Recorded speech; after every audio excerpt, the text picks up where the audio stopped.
सरफैज साहब, सबसे पहले मैं आपके पास मतलब अगला नंबर आपका लगाना चाहूंगी कि जिस तरीके से बार बार एलिगेशंस लग रहे हैं कि हमेशा बकरीद के टाइम पे ही ऐसा क्यों कर दिया जाता है। बार बार ये कहा जा रहा है कि गाय की कुर्बानी जरूरी है, गाय की कुर्बानी बकरीद के टाइम पे जरूरी है। क्या कहता है आइन, क्या कहता है इस्लाम? क्या सच में बकरी ईद के टाइम पे गाय भैंस इनकी कुर्बानी जरूरी होती है? ये एक बार क्लैरिफिकेशन दे दीजिए। बिस्मिल्लाहिर्रहमानिर्रहीम रब्बिश्रह सदरी वयस्सिरली अमरी वहलुल उक़दतम मिन लिसानी यफ़क़हू क़ौली। बिरादरान हिंद, अस्सलाम वालेकुम रहमतुल्लाहि व बरकातहू। जय हिंद, भारत माता की जय, जय गौ माता। आदरणीय गौनिका जी, इस्लाम तो ये कहता है, पैगंबर हज़रत मोहम्मद सल्लल्लाहु अलैहि वसल्लम ने फरमाया, गाय का दूध शिफा है, गाय का घी दवा है और इसका मांस बीमारी है। जो सबसे बड़ा अध्याय है कुरान शरीफ का, उसका नाम ही है सूरह बकरा। बकरा अरबी में कहते हैं गाय को, यानी कि गाय का अध्याय। गौनिका जी, भारतीय संस्कृति के हिसाब से बताऊं, गावो विश्वस्य मातरः वेदों में कहा गया है। हमारे सारे नाम गाय से ही हैं।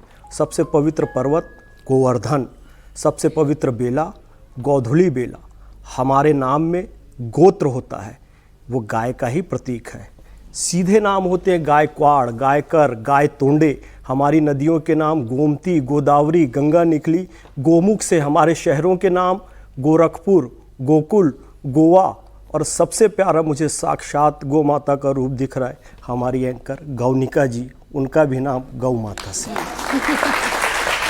तो बात यह है, गाय की कुर्बानी नहीं होनी चाहिए।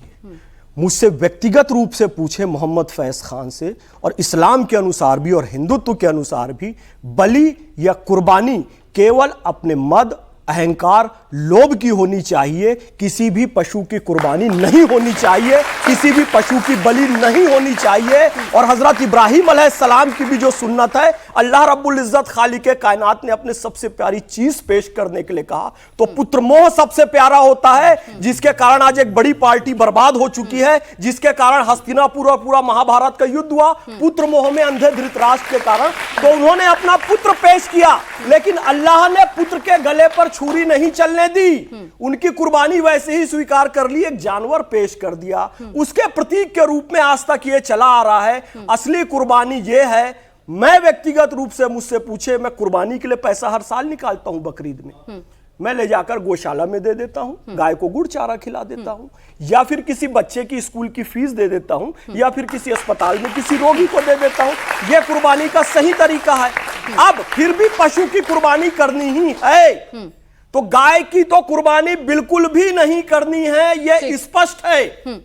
और आपको बकरी की या दूसरे पशुओं की कुर्बानी करनी है तो गाइडलाइन के तहत करनी होगी, निर्धारित स्लॉटर हाउस में करनी होगी, साफ सफाई का ध्यान रखना होगा, नियमों का पालन करना होगा। ठीक है विनय जी, आपको भी चर्चा में जोड़ना चाहूंगी, क्योंकि उससे पहले बहुत हो हल्ला भी हो गया है कि गाय की कुर्बानी होनी चाहिए, नहीं होनी चाहिए। मैंने तो बड़ी शांति से कही। नहीं, आपसे नहीं, आप दोनों देखना चाह रहा था कि ये तमाम जो गुणगान करने के बाद असल मुद्दे पे आते कि नहीं आए, वहां गोल गोल कर गए।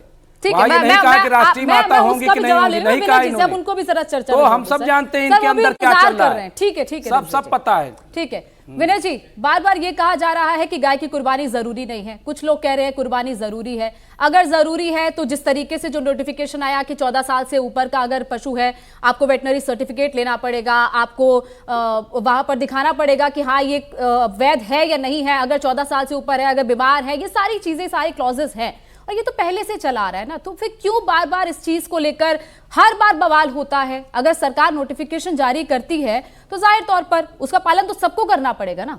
देखिए, मैं बताऊं, हम समाजवादी लोग हैं, हमसे बढ़िया गौपालक कोई हो नहीं सकता है। ये तो बहुरूपिया लोग हैं, ये सब बहुरूपिया है, ये केवल बातों से, अपने बातों से सजाते हैं। लेकिन गौपालक अगर कोई है वास्तव में, तो आप चले जाइए, जितने समाजवादी हैं जिनको आप कहते हैं, वो गाय को वही पालते हैं। मैं स्पष्ट रूप से कह दूं कि गाय को राष्ट्रीय पशु घोषित करना चाहिए, और गाय की कुर्बानी मैं नहीं मानता हूं कि उचित है और नहीं होनी चाहिए।